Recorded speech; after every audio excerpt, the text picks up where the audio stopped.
Pardon the interruption, but I'm Mike Wilbon. Tony, a British woman, is now the world's oldest person at 115. Tony Kornheiser, she got me by 3 years. Yeah. I used to date her sister in high school. I hope so it I'm was aware of maybe her. a stepsister who was like 40 years younger. One can hope. What do you make of someone who was born then in 1910? The changes that a person would have seen over a lifetime are amazing. They're amazing. They're incomprehensible, it seems to me. Yeah. Welcome to PTI, boys and girls.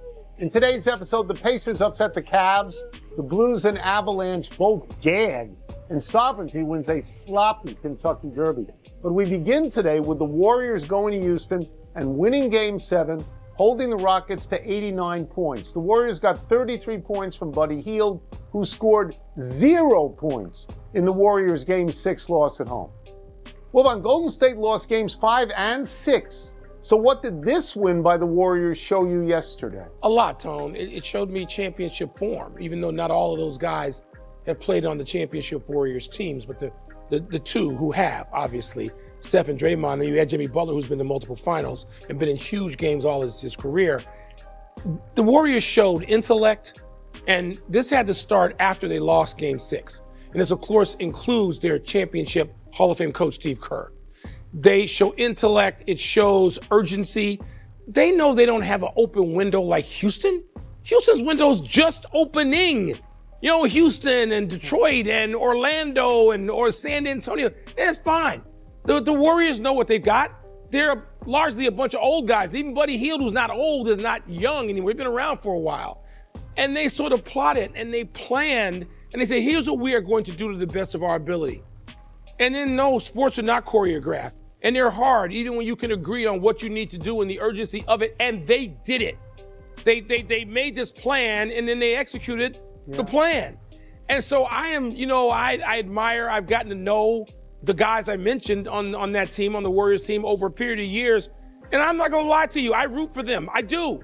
Because I think that's what people ought to see, kids ought to see. We ought to be able to be entertained by another round. We'll get to Houston. I love what Houston's doing. But right now, celebrate what the Warriors did yesterday. So I did not see this coming at all. I thought if the Warriors were going to win this series, they had to win Game 6. I thought they were going to get cooked in this particular game. And I've listened to you for a few weeks now, raving about Houston's acrobats among their players, telling me how great their coach is. So I thought they would soar above the Warriors by about 15 points. The NBA ought to be grateful that the Warriors won this game because there are no other California teams in this thing. People like Warriors.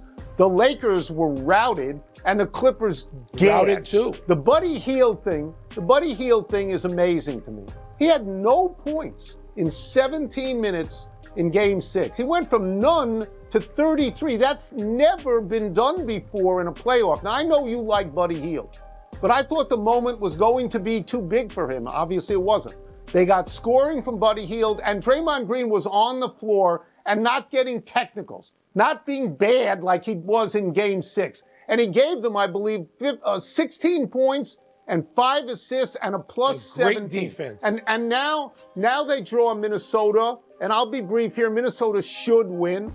Minnesota should be able to put LeBron James and Steph Curry into that good night. But I will tell you this, Mike, I would much rather see a Golden State Minnesota series than a Houston Minnesota. Tony, I would too. And as I said to you, I believe and stand by everything I said about Houston, and they're coming. Doesn't mean they've arrived. Golden State arrived 10 years ago, at least the nucleus of that. And so they're still here. And by the way, let me just say something I love, and I don't know how you feel about this because I haven't asked you. I love night-night. I love when Steph Curry does this. I love it. I'm amused by it. I feel great. And he did it after a Buddy Hield shot, not one of his own. Night-night. Just fabulous to watch Golden State for another round. Sorry, Houstonians. Let's move from a Game 7 to a Game 1. The Pacers upset the top-seeded Cavaliers in their series opener yesterday in Cleveland. Tyrese Halliburton delivered 22 points, 13 assists, and a number of defensive plays to lead Indiana to a 9-point win.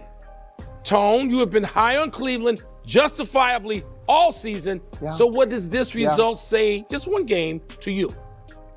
So I watched the whole game. I did. I watched this whole game. I don't want to get carried away because it's one game. Right. One game of a 7-game series is the least meaningful game of all.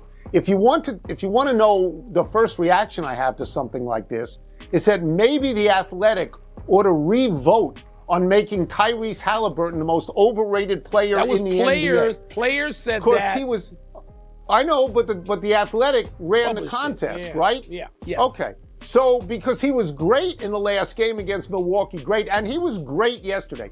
And Cleveland sent their bigs out to stop him, and that didn't work. Again, it's game one. I understand there are injuries to Darius Garland. Now there's an injury to Evan Mobley. I understand that. But you don't want to get carried away after one game. Agreed. Cleveland could win the next 4 games. They're capable of winning the next 4 games. But in this one game, Mike, I watched Cleveland take the lead a number of times. And Indiana came right back and took the lead back from them. And it seemed to me that Indiana's will was stronger than Cleveland's will in this particular game. And I was very impressed with the way Indiana played. I don't disagree with any of your characterization, and I agree completely with you. I'm going to mention something, though. Halliburton is the one name that some people may know out of Indiana. He's been around for a bit. He's been in some big games, and they know about his father, John Halliburton, getting in Giannis's face stupidly last week.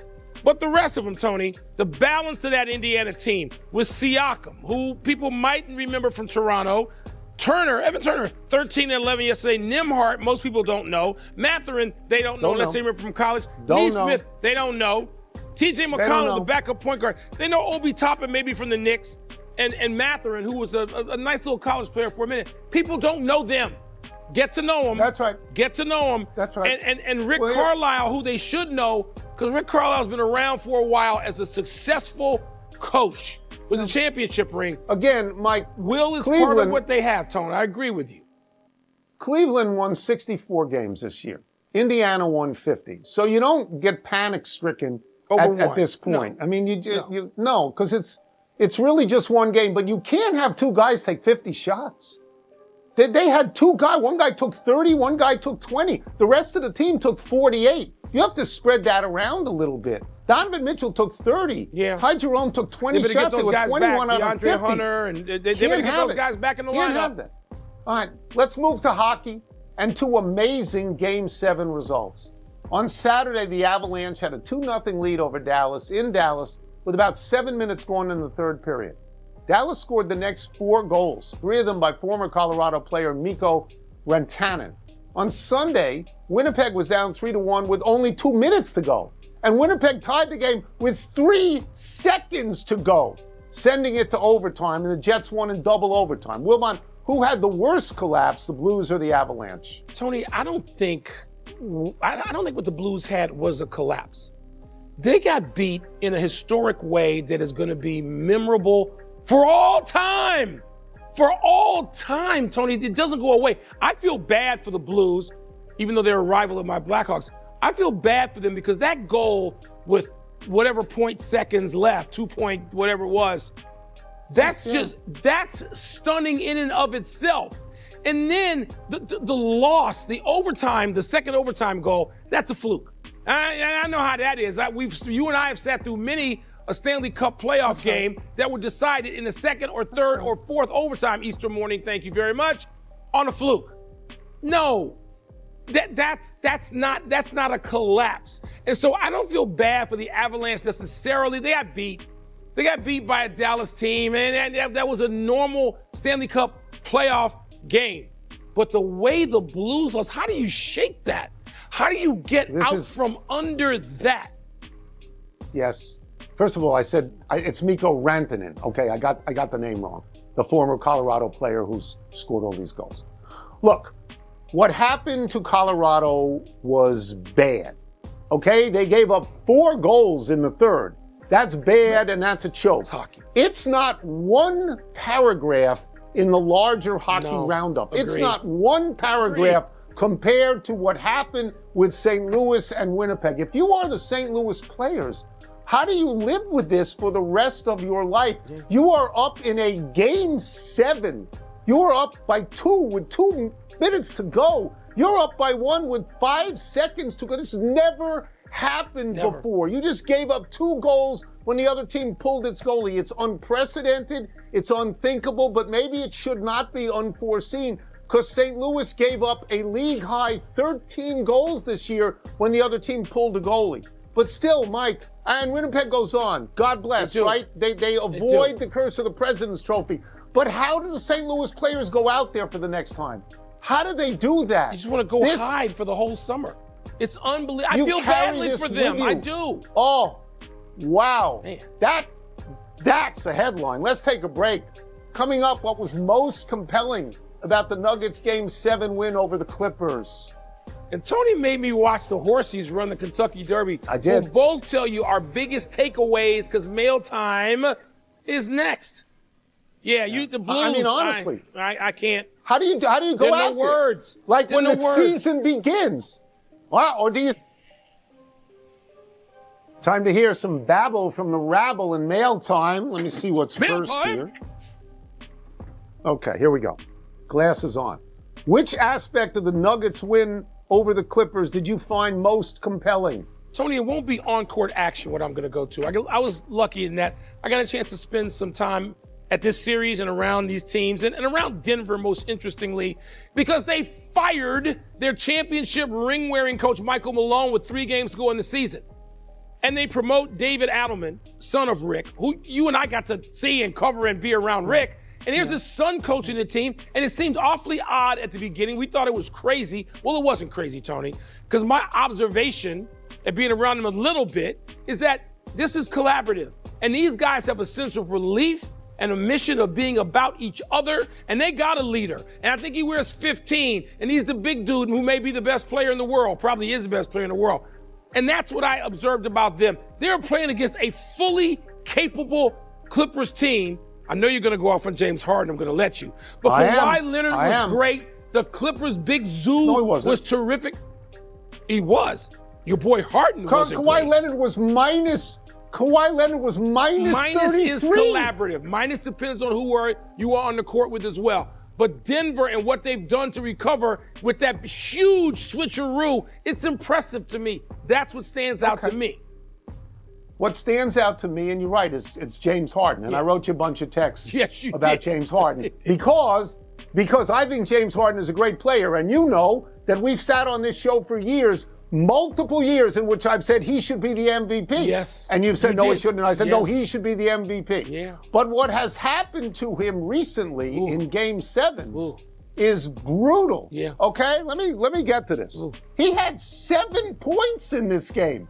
He shot 2 for 8. He had 7 points, and then he bailed out on the press conference afterwards. Now, maybe Ty Lue hurt him a little bit because he played him 47 minutes in Game 6, but you want to put him out there because he's your best player. Yeah. His last 3 Game 7s, here we go. 7 points, 9 points, 22 points, shot 10 of 36, shot 27% from the floor, and 17% from 3. And it's totally brutal. It's brutal. Bad, Tony. He's a great player, but his game 5, 6, and particularly 7s are just good. And he's a terrific player. Great player. Yes, he is. He's a great player. Ooh. Okay, what was your biggest takeaway from Saturday's Kentucky Derby? Well, first of all, that I watched it is a big takeaway. I had to call you 6 times to get the damn race time.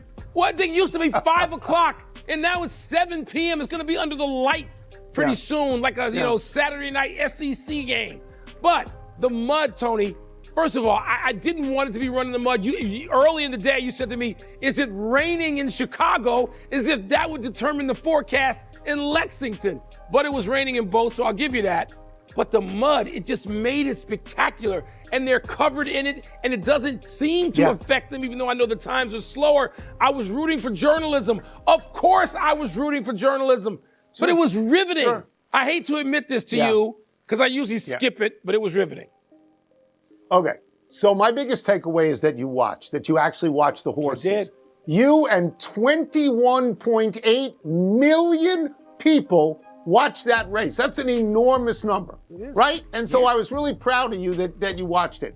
Yeah, it starts really late. When I was covering these things, it seemed to me it started about 5:20 or 5:30. It's starting now after 7 o'clock. It's after 7 o'clock. I think that everybody sort of felt that you would come to the top of the stretch with journalism and sovereignty, that the front runners would back off a little bit, but most people then felt journalism would win. I, like you, was rooting for journalism just because what we did for so long in our lives. But sovereignty was a stronger horse and began to pull away. And I, like you, was amazed that at the end of the race, all the horses looked alike. They all were covered with mud. The gray horses, the brown horses, they all looked exactly alike. And Mike, what I wonder about is, do you think people turned into that or tuned into that because of the mud in the way that you tune into an NFL game because of the snow? The NFL game lasts 3 hours. The race lasted 2 minutes. You don't have time to do anything.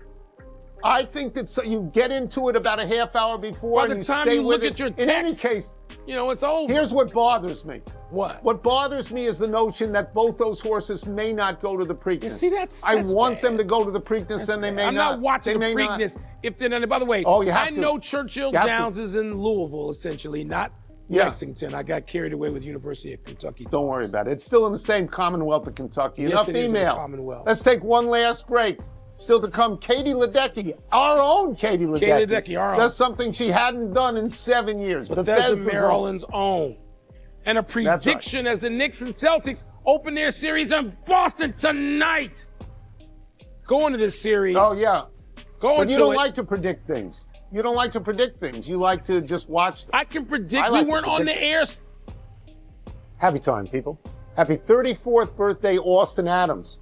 While pitching for the Padres in 2021, the reliever set the Major League live ball record for most batters hit in a season, 24.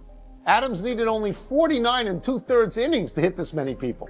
Adams is currently pitching for the Red Sox AAA affiliate in Worcester, Mass., where he hasn't hit anyone in 3 appearances in 4 innings.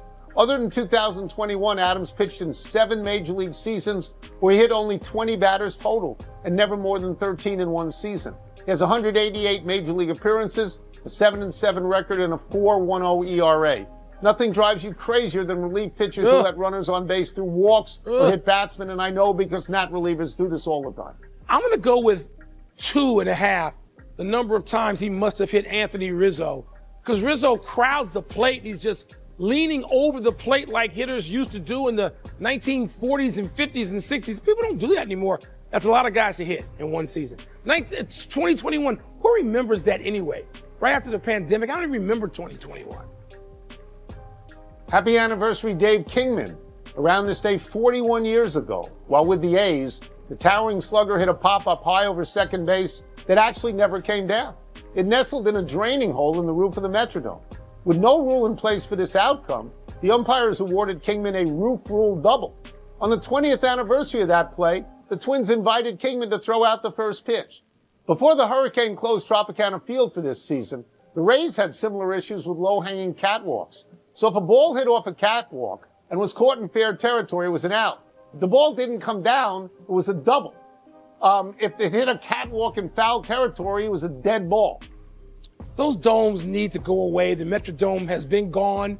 Beautiful open air stadium in Minnesota. It was great for football, not for baseball. And don't even get me started on the Tropicana, whatever that junk was. Get that stuff out of here.